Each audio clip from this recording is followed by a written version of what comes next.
Feeling a bit under the weather, unpacking an English idiom. Hello, everyone. Welcome back to our channel, where we dive into the fascinating world of English language learning. Today, we're exploring a very common but intriguing English phrase, be under the weather. Have you ever heard someone say they're feeling under the weather and wondered what it means? Well, you're in the right place to find out. The phrase, be under the weather, is an idiom in English used to describe feeling ill or not well. Interestingly, it doesn't specify a particular illness. It could mean anything from a slight cold to just feeling a bit off. The beauty of this phrase is its vagueness, allowing people to express that they're not feeling their best without going into details. The origins of be under the weather are believed to be nautical. Sailors who were feeling seasick or unwell were often sent below deck to protect them from the weather.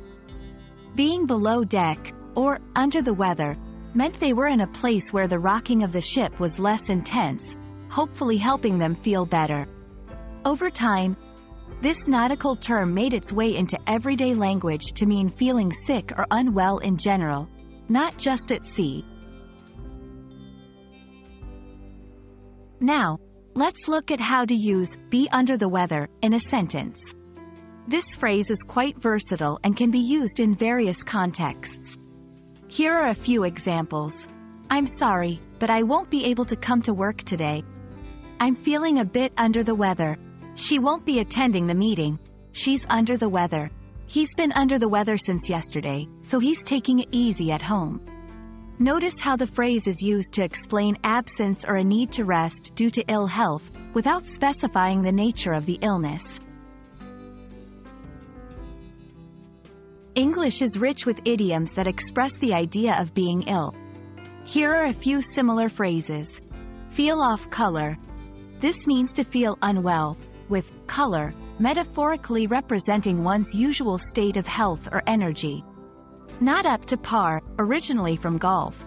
This phrase is used to indicate that someone isn't feeling as well as usual. Out of sorts. This suggests a mild illness or feeling slightly unwell. Each of these idioms allows the speaker to express their health status in a nuanced and culturally rich way. Thank you for joining us to explore the meaning and use of be under the weather. Idioms like this make English a colorful and expressive language, reflecting its rich history and cultural diversity. We hope this video has been informative and helps you feel more confident using this phrase in your conversations. Remember, learning a language is a journey filled with discoveries. Keep exploring, and you'll find that every phrase has a story. Stay healthy, and see you in our next video.